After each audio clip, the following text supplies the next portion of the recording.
मनीष शर्मा जी पत्रकार हैं, तो सबसे पहले इनसे जानते हैं कि ब्राह्मण मर गए तब ब्राह्मण इधर बाबू इधर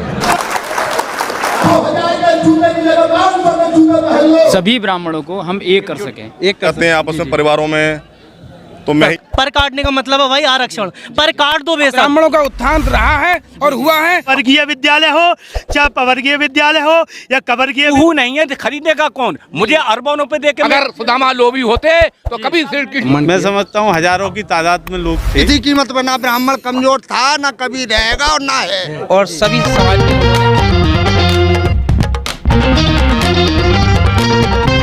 नमस्कार, स्वागत है आप सभी का यात्रा वे स्वयं चैनल में। तो साथियों, आज हम आए हुए हैं चंदोसी में स्थित कान्हा विहार धर्मशाला में, जिसमें ब्राह्मण सद्भावना वृद्धजनों का सम्मान समारोह रखा गया है और इसमें जो है सभी ब्राह्मणों ने बढ़ चढ़कर हिस्सा लिया है। तो सबसे पहले हम जो है यहाँ पर कुछ ब्राह्मणों से प्रतिक्रिया लेंगे कि उन्होंने जो है इस सम्मान में आकर कैसा महसूस किया और यहाँ जो है उन्हें कैसा लगा, उन्हें कैसे सम्मान प्राप्त हुआ और कैसे वह एक हो रहे हैं। ये ब्राह्मण समाज के लिए एक बहुत बड़ी बात है कि जो प्रदेश लेवल का यहाँ पर ये कार्यक्रम रखा गया है और हजारों की संख्या में यहाँ पर जो है ब्राह्मणों ने सम्मान पाया है और एकत्रित होकर अपने समाज की बात रखी है। तो आइए जानते हैं, यहाँ पर एक ब्राह्मण बंधु हैं हमारे और हमारे बड़े भाई भी हैं, श्री मनीष शर्मा जी पत्रकार हैं। तो सबसे पहले इनसे जानते हैं कि यहाँ पर जो है कैसे कैसे सम्मान हुआ है। नमस्कार। नमस्कार भाई, स्वागत है बहुत बहुत आपका धन्यवाद चैनल में। आपका बहुत बहुत धन्यवाद और चैनल का भी बहुत बहुत धन्यवाद करूंगा कि मैं आज आपके मंच पे आया हूं। जी जी, मैं मनीष शर्मा। जी जी, एक मंदिर। शर्मा जी, मैं जानना चाहूँगा कि आज जो है ये सम्मान रखा गया है कि ये चुनावी प्रक्रिया है? ये आप कह सकते हैं कि राजनीतिक प्रक्रिया है या चुनावी प्रक्रिया है। जी जी जी। और राजनीति कहीं ना कहीं देखी भी जा सकती है। जी जी। तो आज ब्राह्मण सद्भावना सम्मेलन जो हमारे बुजुर्गों का सम्मान जो रखा है इन्होंने, जी जी, ये जागृति आखिर कैसे आई, आप बताइए। वही मैं आपसे जानना चाह रहा हूँ कि ये जो है सम्मान पहले तो हमने कभी कहीं नहीं देखा कि ब्राह्मण एक वृद्धों का सम्मान हो रहा है, ये आखिर ऐसा क्यों रखा गया है? अभी एक जो पिछले 8-10 दिन पहले एक ब्राह्मण परिवार पर जी एक आदेश पारित कर दिया पूर्व में रहे राज्यपाल एसडीएम ने। जी जी। वो पैसे खाकर उन्होंने ऐसा आदेश कर दिया जी कि जर्जर बिल्डिंग दिखा दी। जी। उस जर्जर बिल्डिंग का आदेश में कहीं ये नहीं लिखा था कि उसमें कोई परिवार भी रहता है। जी जी। उस परिवार पर जब अत्याचार ये माफिया कर रहे थे, जी जी, तो प्रशासन हमारे संबल पुलिस के जो प्रशासनिक अधिकारी हैं उन्होंने उनकी मदद की। जी, और जी। एसडीएम कोर्ट के जितने भी डीएम स्तर के जितने भी उनके अधिकारी हैं, जी जी, कहीं ना कहीं उनकी लापरवाही रही। उसी मुद्दे को देखते हुए मीडिया ने चलाया। जी जी। मीडिया सब एक हुई। मीडिया ने एक गरीब ब्राह्मण का शोषण हो रहा था जी और जी। मीडिया कभी किसी भी वर्ग के, किसी भी जाति के व्यक्ति का शोषण नहीं देख सकती। अच्छा, उसी पर ब्राह्मण संगठन भी इकट्ठे हुए? कोई भी नहीं आया। अच्छा, कोई नहीं आया। जब हम लोगों ने खबर चलाई, उसके बाद जब हमने उनकी माँ से पूछा, उनकी माँ बहुत परेशान थी। बेटे को और उनके परिवार को माफिया लोगों ने नज़रबंद करा रखा था पैसे के बल पर। जी जी। तो जब हमने बोला कि माताजी ब्राह्मण कहाँ गए, तो उन्होंने कहा कि सारे ब्राह्मण मर गए। तब ब्राह्मणों में से अंदर से जागृति जगी और फिर एकजुट ब्राह्मण हुए और उसी की आप एक झलक देख सकते हैं। आज एक जो मतलब उसी को आधार बनाकर ये एक कार्यक्रम रखा गया कि ब्राह्मण जो है एकत्रित हो। लेकिन मेरा एक संदेश है आपके जी, YouTube चैनल के माध्यम से, जी जी, कि जब किसी पर भी जी, माफिया मैं यूँ कह रहा हूँ, माफिया की परिभाषा आपको बता दूं, जब दो लोगों की संपत्ति होती है, जो रह रहा होता है, जिसकी होती है, जब तीसरे आदमी को उसका पैसा देकर बोल दिया जाता है इन्हें बाहर भगाओ या खाली कराओ, उसे माफिया बोलते हैं। ये सब माफिया है और मेरा शासन प्रशासन से कहना है, चंदोसी में माफिया गर्दी कुछ ज़्यादा है, ऐसे लोगों को जेल भेजा जाए। अच्छा, मैं एक बात और जानना चाहूँगा, क्या ये सम्मान से अब लगेगा कि ब्राह्मण एक हो रहे हैं? ब्राह्मण हमेशा एक है, एक ही रहता है, लेकिन आगे बढ़ना होगा उसे। अच्छा, एक कहावत थी, पुराने बुजुर्ग भी कहते थे कि ब्राह्मण कुत्ता हाथी, ये कभी जात के न साथी। तो क्या इस कहावत को ख़त्म किया जा रहा है? नहीं, मैं इन शब्दों का तो प्रयोग नहीं कर पाऊंगा, लेकिन मुझे ये लगता है कि ब्राह्मण जो है अब जाग रहा है। मैं भी एक ब्राह्मण होने के नाते ये सब दिखा रहा हूँ। और आज जो ब्राह्मण हमारे इस वीडियो को देख रहे हैं, उनके लिए कोई आप संदेश देना चाहेंगे? हाँ, मेरा सभी से, मेरा बड़े बुजुर्ग और मेरे भाई, युवा भाइयों से मेरा सादर प्रणाम है सबको। और मैं यही कहूँगा कि ब्राह्मण हमेशा जातिवाद न देखकर सभी पर अपना जो है बोलता आया है और हम लोग हमेशा ऐसे ही बोलते रहेंगे। अगर हमारे परिवार पर भी अगर कहीं कोई माफिया कब्जा कर रहा है तो हम लोगों को सबसे पहले आगे बढ़ के आना चाहिए। आइए अब चलते हैं अंदर कार्यक्रम में और दिखाते हैं आपको कि कैसे वृद्धजनों का सम्मान हो रहा है और कैसे कैसे कार्यक्रम को आगे बढ़ाया जा रहा है।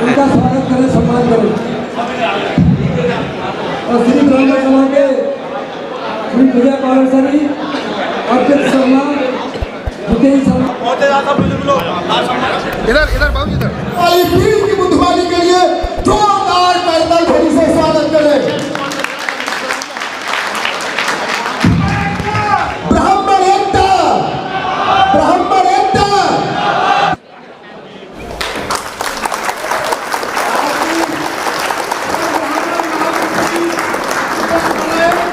हमारे बड़े भाई तू भी ब्राह्मण सदा पूजनीय रहा और भी बुराई करेंगे। जब की जगह 5,000 का मोबाइल रख लो, 2,000 के जूते की जगह 500 के जूते पहन लो, लेकिन अपने बच्चे में शुरू से ही ये बात भरो कि वो ब्यूरोक्रेट का हिस्सा रहे। भारत में सन 2000 में 85% ब्राह्मण IAS IPS थे। आज इन 20 वर्षों में केवल हुंडियां अपने को पाते पाते लोग कहते हैं हम मुस्कुराते भौंके। तो पीछे आपने देखा कि कैसे वृद्धजनों का अंदर सम्मान हुआ था और अब यहाँ पर हमारे साथ हैं कुछ युवा साथी और कुछ बुजुर्ग भी। तो आइए बात करते हैं इनसे और जानते हैं कि क्या कहने हैं। जिंदाबाद ब्राह्मण एकता, जिंदाबाद। भाई मैं देख रहा हूँ कि युवाओं में जो है काफी जोश है और पीछे आपने देखा कि जो सज्जन थे उनमें भी काफी जोश था। तो अब जानते हैं यहाँ से इन युवाओं की प्रतिक्रिया। तो आप सबसे पहले अपना नाम बता दीजिए। मेरा नाम सलील भारद्वाज है। गौरव पाठक है। विभू शर्मा, शुभम पाठक, सलील भारद्वाज और शुभम शर्मा, प्रशांत संघार। प्रशांत संगदार। तो सभी युवा ही हैं और ज़्यादातर कुछ लोग दूर से भी आए हैं, कुछ लोग चंदूसी से भी हैं।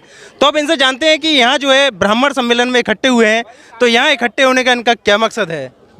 इस ब्राह्मण सभा में इकट्ठे होने का हमारा मतलब है कि सभी ब्राह्मणों को हम एक कर सकें, एक कर सकें। जो इस समय तितर बितर हुए पड़े हैं, जिन्हें और क्या है कि किसी भी आप खासकर मैं इस समय पोस्टेड हूँ चंडीगढ़ में as a assistant section officer ministry of environment में। वहाँ पंजाबियों का मैं माहौल देखता हूँ कि वहाँ पंजाबी आप कहीं भी देखना कि कोई आपको सरदार भीख मांगता नहीं मिलेगा। लेकिन स्थितियाँ क्या है, खासकर अपने सनातन हिंदू धर्म में ये प्रचलन बहुत है। उसका कारण भी है, अगर कोई सरदार भीख मांगता है या इस स्थिति में आ जाता है कि उसकी भीख मांगने ऐसी स्थिति आ गई, तो वो लोग सारे मिलकर एकजुट इतने हैं वो लोग कि उसे उत्थान उसका कर देते हैं। तो आप कहीं ना कहीं कह रहे हैं कि जो भी गरीब ब्राह्मण है उसकी हम सहायता करें। बिल्कुल करें। आप क्या समझते हैं, आज युवा जुड़ रहा है ब्राह्मण से, कैसे जुड़ेगा जो? मैं शुभम पाठक। जी। मैं यही कहना चाहूँगा कि हमारा जो ब्राह्मण समाज है तितर बितर हो गया है, आपस में मनभेद हो गए हैं। मतभेद तो खैर कभी हो ही नहीं सकते ब्राह्मण समाज में, लेकिन मनभेद हो जाते हैं आपस में परिवारों में। तो मैं ही यही चाहूँगा कि सभी ब्राह्मण हमारे जितने भी हैं आसपास के क्षेत्र के, जिले के, इस प्रदेश के और हमारे भारत के जितने भी ब्राह्मण हैं, सब लोगों को एक होना चाहिए और आपस में एक दूसरे की आवाज़ को उठाना चाहिए। कहीं भी किसी प्रकार के ब्राह्मणों में मनभेद अपना खत्म कर दें, जो भी आपके अंदर मन में चल रहा है। अगर हमारे बीच में है तो हमारा होली का त्यौहार अभी आ रहा है 7 मार्च को। तो उसमें सब लोग अपने गले मिल करके एकजुट होकर के ब्राह्मण समाज को खूब अच्छे तरीके से बढ़ाएं खूब अच्छी तरीके से। तो आप किस तरह से मतलब ब्राह्मणों को एक करने की कोशिश करेंगे? ये आज ब्राह्मण सद्भावना सम्मेलन है, इसमें कुछ लाइन बोलना चाहता हूँ। आज सतीश चंद्र शर्मा जी ने जो एकत्र कहने का जो संकल्प लिया है वो हमारा आप देख रहे हो पूर्ण ही हुआ है। ठीक है, जैसे हमें आन चाहिए, हमें शान चाहिए, हमें आन चाहिए, हमें शान चाहिए। हम ब्राह्मण हैं, हमें इसके अलावा कोई और ना पहचान चाहिए। पर काट दो बेशक, पर काटने का मतलब है भाई आरक्षण, पर काट दो बेशक, लेकिन हमें फिर भी ऊंची उड़ान चाहिए। हमें 2 गज जमीन नहीं भाई, हमें पूरा आसमान चाहिए। और जो ब्राह्मणों को एक साथ बांध दे, सतीश शर्मा जैसे पूजनीय, हमें ऐसे लोगों का मान चाहिए, सम्मान चाहिए। ठीक है, ऐसा इंसान चाहिए। आप कह रहे हैं कि अगर हमें आरक्षण नहीं मिल रहा है, हमें कोई दिक्कत नहीं है, लेकिन हमें सम्मान चाहिए। हमें सम्मान चाहिए। जो ब्राह्मणों को पहले सम्मान होता था, इसके साथ एकता चाहिए भाई सभी भाइयों की। और ये नहीं है कि मतलब हम लोगों में मनभेद है, लेकिन होली के टाइम में हम सारा ये जिंदाबाद भाई, ब्राह्मण एकता जिंदाबाद, परशुराम भगवान की जय, परशुराम बाबा की, परशुराम बाबा की। और एक चीज भाई, कुछ लोग यहाँ, एक भैया ने बहुत अच्छा भी अंदर बोला था, लेकिन तालियों की आवाज नहीं हुई। उनके लिए मैं थोड़ी सी, चलो छोड़ो, नहीं बोल रहा। नहीं बताइए। यदि बात आई है कोई तो उन्हें बताइए। और ऐसा है, जो भी ब्राह्मण भाई यहाँ देख रहे हैं, ब्राह्मण एक दूसरे को, हम युवा हैं भाई, हमें सपोर्ट की जरूरत है, क्योंकि बोलने के लिए थोड़ा सा हमें वहाँ जब स्टेज पे जाते हैं इतने लोगों के सामने थोड़ा सा झिझक होती है। तो इस चीज के लिए ये लोग कम नहीं कर रहे, बढ़ा रहे हैं भाई, प्रेशर बढ़ा रहे हैं। क्यों? क्योंकि माइक ही नहीं दे रहे, तो ऐसी चीजें नहीं कर रहे यार, क्योंकि युवाओं को भी मौका दें। ऐसा नहीं है ब्रह्म वो वृद्ध सम्मान है तो उनका तो होना चाहिए, लेकिन सभी को समानता का अधिकार होना चाहिए। अब जैसे हमारे भैया अभी अधिशासन उसमें नियुक्ति है, लेकिन इन्हें माइक ही नहीं दिया जा रहा भाई, ये सम्मान की बात नहीं है। एक ब्राह्मण कुल का बेटा PCS का पेपर निकाल रहा है, ये सम्मान नहीं है। मैं देखता हूँ हमारे तो गर्व की बात है भाई, लेकिन फिर भी नहीं हो रहा है।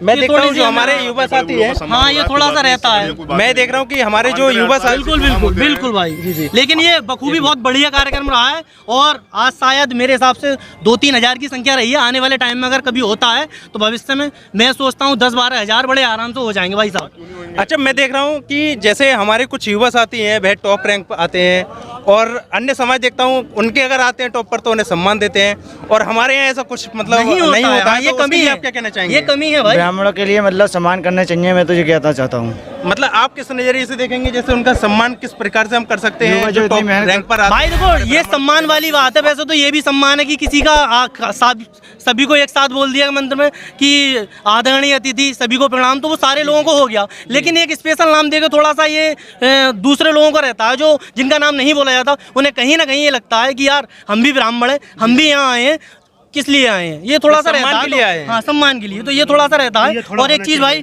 जो लोग जैसे एग्जाम निकाल रहे हैं, किसी अच्छे पोस्ट पे जा रहे हैं, तो उनके लिए होना चाहिए थोड़ा सा, उन्हें लोगों के बारे में, उन्हें उनके बारे में बताएं, जिससे कि आने वाले लोग और जागरूकता फैले, जैसे हम जैसे लोग हैं उन्हें अपना रोल मॉडल माने और उनसे थोड़ा सा कुछ एक्सपीरियंस लें। मतलब कहीं ना कहीं आप कहना चाहेंगे जो हमारे युवा साथी हैं टॉप रैंक पर आ रहे हैं, उन्हें हम दिखाएं, उनका सम्मान दें, और उन्हें दिखाने के बाद जो है मोटिवेट होंगे भाई। मतलब जो युवा पीढ़ी है हमारी आने वाली ब्राह्मणों की, उससे उन्हें एक प्रोत्साहन मिलेगा कि आगे बढ़ेंगे, और ऐसे ही उनका सम्मान आगे होगा। तो जिसमें कहीं ना कहीं शिक्षा में आगे बढ़ेंगे तो सीधी सी बात है, हर चीज में आगे बढ़ेंगे, हमें कहीं ना कहीं उत्थान की जरूरत ही नहीं पड़ेगी। तो आज हमें हाथ लगाए, आज आरक्षण के लिए लेकर कोई प्रोटेस्ट या कुछ आगे भाई कोई नहीं, ये नहीं, आज सम्मान का है, सम्मान का है केवल। हम बताएंगे आपके लिए। जी बताइए। मैं धर्माचार्य पंडित अवधेश जी महाराज गुमथल चंदौसी से हूँ। जी मेरा कहने का मतलब ये है कि हम अक्सर देखते हैं लोगों के 85 या 90% नंबर आने के बाद भी, मेरिट बनने के बाद भी उसका सिलेक्शन नहीं होता। क्यों? कि उनको वो सिलेक्शन कोटा काट करके OBC, SC और BC इत्यादि लोगों के लिए दे दिया जाता है। ये मतभेद है, ये नहीं होना चाहिए। पहली बात इसके लिए आज आवाज उठाई जी, हमारे भाई बताएंगे आरक्षण पे। मैं आरक्षण में बोलना चाहता हूँ कि आरक्षण क्या है, आरक्षण गलत नहीं है। जी गलत नहीं है, बिल्कुल गलत नहीं है, लेकिन बशर्ते कि जिस व्यक्ति के लिए चाहिए उसे मिलना चाहिए। अभी क्या होता है कि एक कोई अगर SC का व्यक्ति है और वो मान लो उसका एक बच्चा सेलेक्ट हो जाता है कहीं भी, उसके बाद अब जो उसकी अगली पीढ़ी आएगी, तो मेरे हिसाब से उसे आरक्षण की जरूरत नहीं है। मेरा सीधा मतलब ये है कहने का कि अगर कोई व्यक्ति कैटेगरी में है और वो सेलेक्ट हो जाता है कैटेगरी से, उसके बाद उसका आरक्षण खत्म कर देना चाहिए। ये इस चीज पे सहमति बननी चाहिए। अच्छा, लेकिन दिक्कत क्या है, होता क्या है कि अभी आप देखो कि एक व्यक्ति जो सरकारी नौकरी में आ गया, खासकर SC या OBC किसी भी कैटेगरी में है, उसके बाद उसकी पीढ़ी दर पीढ़ी चलती चली जाती है, बिल्कुल चलती चली जाती है। लेकिन जो वंचित हैं वो लोग आगे नहीं आ पाते। क्यों? उसका एक कारण है कि एक छोटी सी बात लीजिए, एक कोई चपरासी है जिसे 30,000 तनख्वाह मिलती है, और एक वही दूसरा SC वाला है कि जो बेचारा मजदूरी करता है। तो एक 30,000 वाला जितना अच्छा अपने बच्चों को पढ़ा लेगा, उतना वो मजदूरी वाला नहीं पढ़ा पाएगा। तो सीधा मतलब है कि आरक्षण दोनों को समान है, लेकिन शिक्षा में दोनों की अंतर है। कहीं ना कहीं आप कह रहे हैं कि आरक्षण देना चाहिए, लेकिन जो जिसकी जरूरत है, जो लायक है, बिल्कुल। जैसे EWS, जैसे सुनिए, EWS दिया गया है, EWS आर्थिक आधार पर दिया गया है, वो बहुत अच्छा है।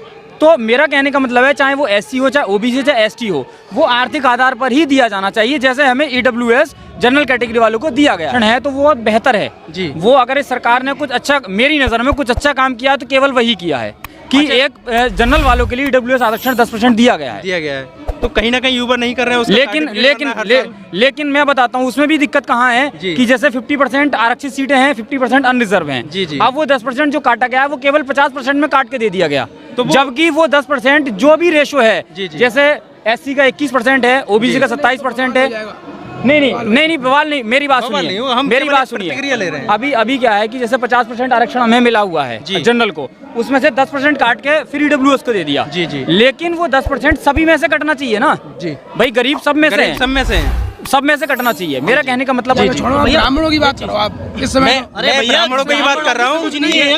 ब्राह्मणों की भैया जी मेरा कहने का मतलब है कि संघे शक्ति कलयुगे, ब्राह्मण को संगठित रहना चाहिए, क्योंकि कि सदैव से पूज्यते राजा विद्वान सर्वत्र पूजते। ब्राह्मणों की पूजा सब जगह होती है। राजा केवल अपने क्षेत्र में ही पूजा जाता है, चाहे वो अपने प्रदेश का राजा हो या अपने प्रांत का राजा हो या अपने देश का राजा हो, उसकी सीमा केवल देश तक प्रदेश तक होती है। मगर यहाँ का विद्वान अगर विदेश में भी चला जाए स्वामी विवेकानंद जी की तरह, तब भी पूजनीय होगा। जो 0 पॉइंट पर लगातार 24 घंटे तक बोल सकता है, वो ब्राह्मण धन्य है। इसीलिए ब्राह्मण विद्वान है।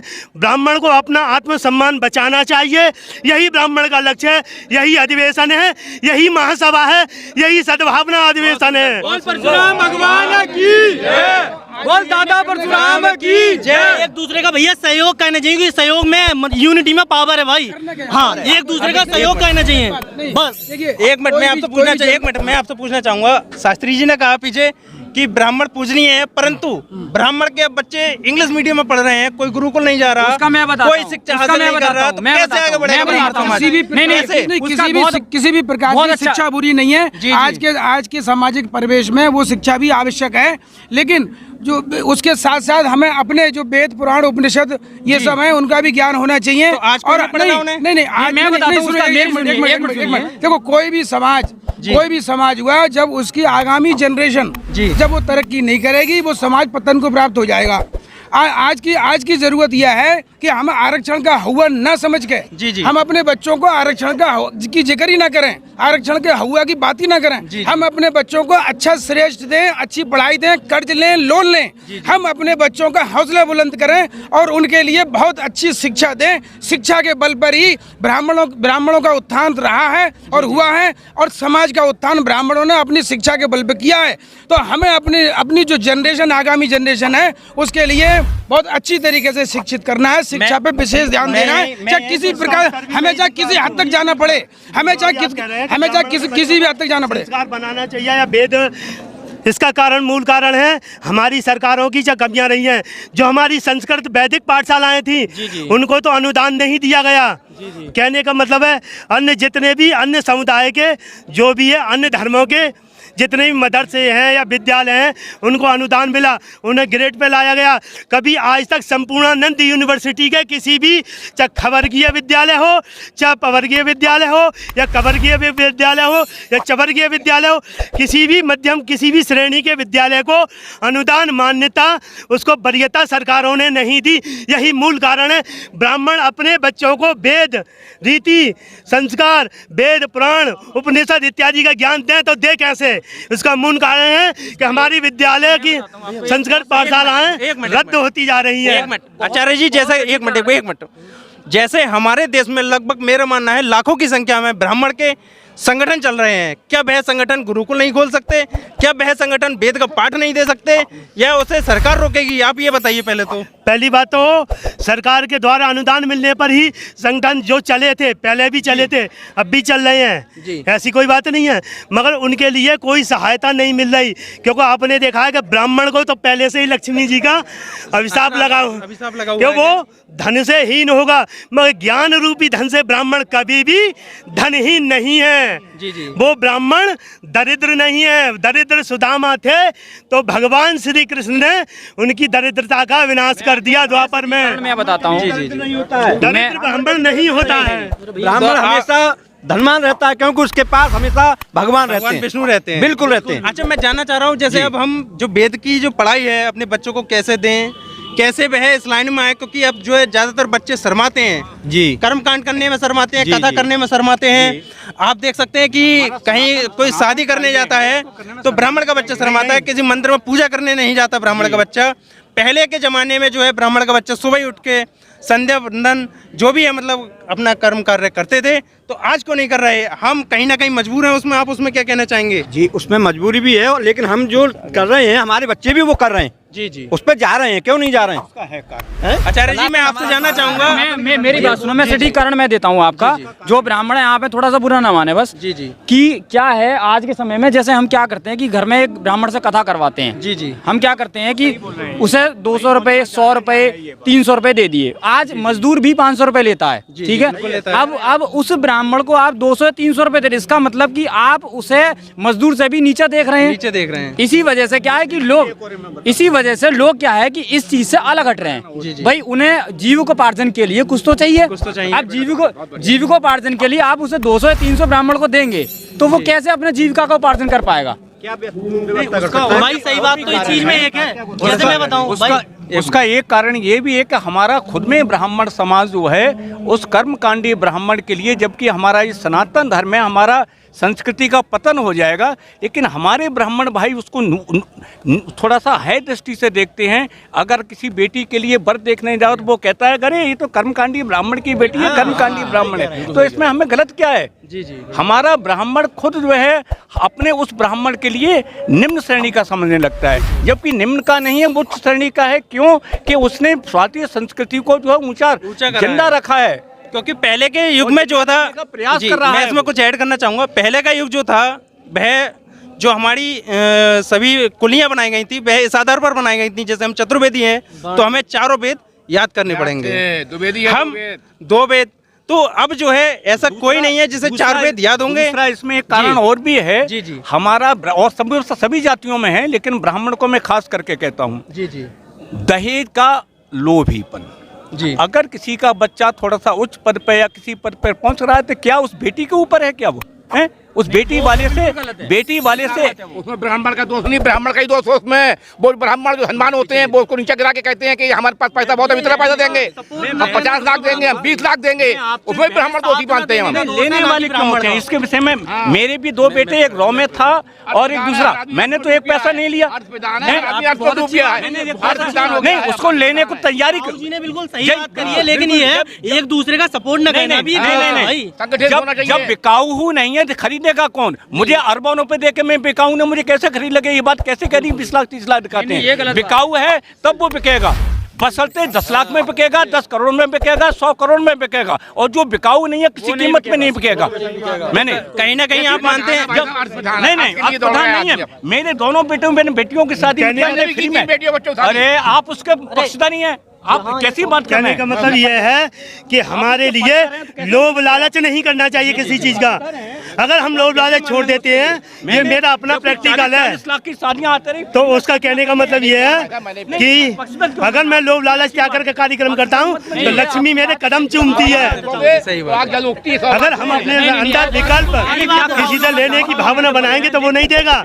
वो तो हमारे अंदर कला, अपनी विद्वता होनी चाहिए, विद्वता के आधार पर ही सब। ब्राह्मण को धन भिक्षा, अगर सुदामा लोभी होते तो कभी श्री कृष्ण उनके कदमों में नहीं होते। सही बात। तुमने एक गाना सुना होगा, अपने ही गिराती हैं तसब्बुर पे बिजलियां। ये ब्राह्मणों के लिए बहुत करेक्ट लाइन है, क्योंकि ब्राह्मण ही ब्राह्मण को काट रहा है भाई। ब्राह्मण ही कहीं ना कहीं आप कह रहे हैं कि ब्राह्मण, हाँ, जैसे कि ये चतुर्वेदी है, मिश्रा है, ये 3.5 घर के, ये सारी चीजें खत्म होनी चाहिए।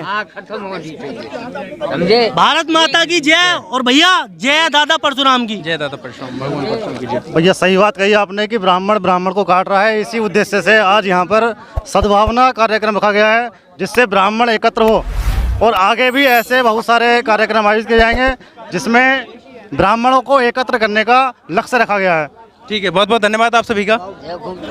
जी जी, तुम्हारी जुफ्तजू में, जी जी जी जी, तुम्हारी जुफ्तजू में, यादगार में, अरे हम रात दिन करवटें बदलते रहे। वाह वाह, बहुत बढ़िया, बहुत सुंदर। हम रात दिन करवटें बदलते रहे, जब याद आई हमको तुम्हारी, जी जी, अरे आंखों से आंसू बहाते रहे। बहुत सुंदर, बहुत सुंदर। बाबा के लिए एक बार तालियां बजा दीजिए। बहुत सुंदर, बहुत रोका।